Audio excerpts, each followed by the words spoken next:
Now that the 2021 football season is officially over, it's time to focus on 2022, where the Vikings, Kevin O'Connell, hopefully you bought low and you hodl because to the moon, baby. That's right. Justin Jefferson and the offense and the purple people eater is going to be back at it again. Love it. And ESPN, in their infinite wisdom, decided to put together a way too early NFL power ranking. And us, of course, we are the prognosticators. We are the swamis. We are the clairvoyance of power rankings where, hey, if you disagree with any of our rankings, you're wrong.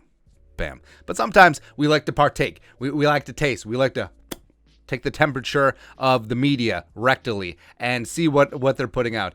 And ESPN did not disappoint yet again, man. So we'll get to where the Vikings are. Yeah. So power rankings, Chiefs at 1. Okay, I understand it. Was it an anomaly at home against the Bengals as I die? Is that you, Rona? And I get it. With Mahomes and Tyreek and Kelsey and Chris Jones, maybe they'll lose Honey Badger. They'll always be competitive with Andy Reid. I fully understand that. 2, the Buffalo Bills, where, man, so I'm not ready to say that Joe Burrow is going to go Dan Marino, like make a Super Bowl your second year and then never return. But that was an opportunity, man. And the Bengals offensive line and Zach Taylor's play calling, they let him down. Absolutely let him down at the end because Chiefs are always going to be tough with Mahomes. The Bills are always going to be tough with Josh Allen. And guess what? The Chargers are rising up with Herbert. The Patriots aren't going anywhere with Mac Jones. So it's going to be tough for them to get back. It's unfortunate. But got the Bills at 2. Yeah, understandable. Josh Allen is going to be that guy. Stephon Diggs is starting to age out. I mean, he's getting up there in age, but still has some great football in front of him. They lose Brian Daboll. Could that be a big issue? I do believe in Ken Dorsey, but we'll see. The Rams at 3.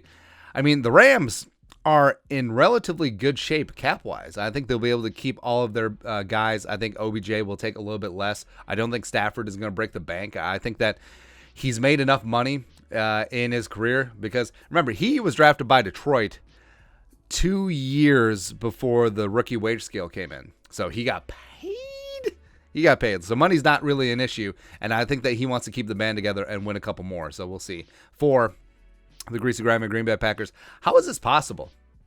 Because if the Packers have Rodgers back, Rodgers is going to get a raise. They're going to lose Devontae Adams. They might not be able to hang on to Jaire Alexander long term. They're probably going to get rid of Preston and Zadarius Smith. They're probably going to lose Devondre Campbell. So they're not going to have any money, and they're going to Drew Brees themselves, and they're going to kick the can down the road and completely put themselves in cap hell like the Saints. So how are they 4?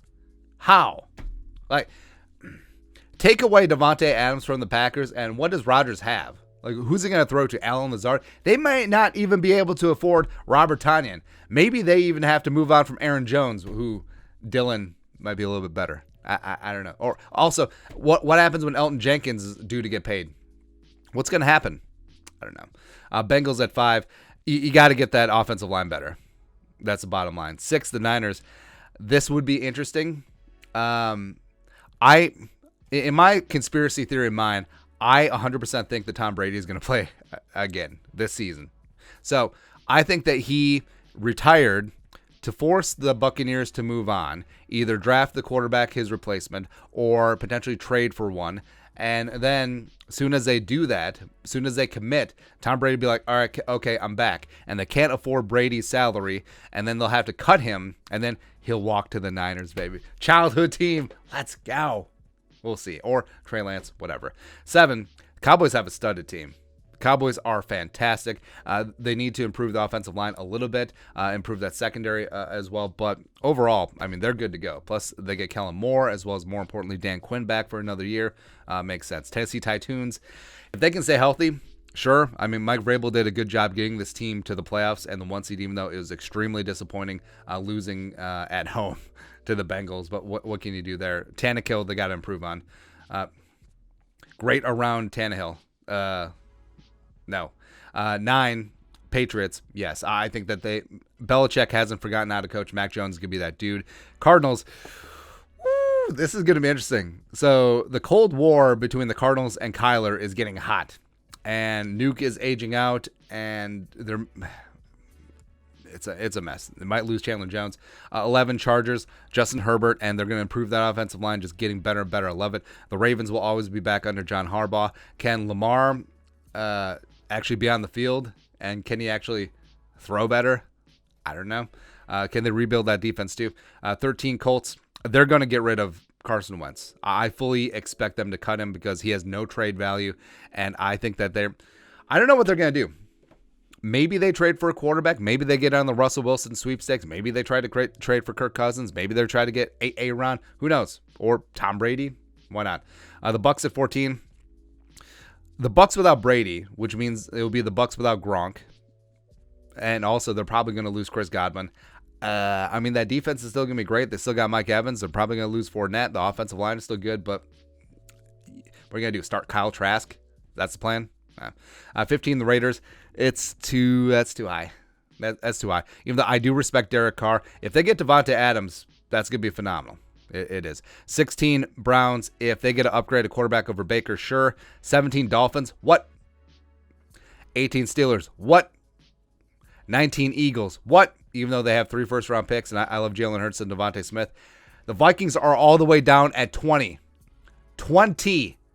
Trienta. Wait, no, that's 30. Viente. What the hell is this crap? Here's what they wrote. With a better picture of their leadership, this is from Courtney Cronin, structure in place with general manager Kwesi Adofo-Mensah, the Vikings must decide what they're going to do at quarterback for 2022. Kirk Cousins enters the final year of his contract, which comes with a $45 million cap hit, and Minnesota needs to clear $13-14 million cap space for the start of the league year. The Vikings should approach this one year at a time, and if they find a trade partner that is willing to not leave them footing an exorbitant amount to get Cousins off, rude phrasing, the roster, they should explore those options. The new coaching staff should get a year to determine whether Cousins fits into their plans. So which is it? I understand if you get a trade offer you can't refuse, like a first-round pick and some change, and they take all of Kirk's $35 million base salary, yes. But explain to me how the Vikings, who went 8-9 last year, were in the playoff hunt until the last couple weeks, and they lost a huge amount of games by 1 score. Tell me how this team, which was led by a donkey, now having competent coaching, you have Justin friggin' Jefferson, you got Dalvin Cook, you got Thielen, you have an offensive line that's progressing, you still have Kendricks, you still have what's left of Harrison Smith, you still have Danielle Hunter for now, and Kirk Cousins was not the problem last year, can be a top 10 quarterback on a given day. Tell me how that ranks below the Eagles, who still have a lot of holes to fill. They're lucky to have 3 first-round picks. Tell me how that ranks below the Steelers, who now lose Big Ben, but that could be addition by subtraction. Especially, how are they still below the Dolphins? And Browns, I understand that one to a degree. Raiders, I do not. The Bucs without Brady are still up at 14. The Colts with Carson friggin' Wentz at 13. Okay. Now, I fully expected this. I mean, the national media jabroni haircuts, are they ever going to give the Vikings respect? Obviously not, but 20. Are you absolutely bleeping me? But it's okay. We just add this to the list of disrespect. Kevin O'Connell and the team just going to point this out. Hey, here is what the national media thinks of you. Your team, which by the skin of their teeth, was this close from being a great team last year.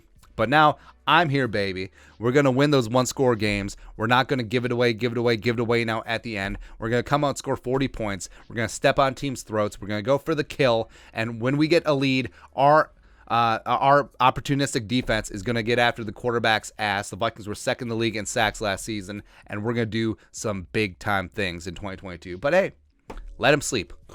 Let the media sleep on the Vikings. But 20. Amazing, man.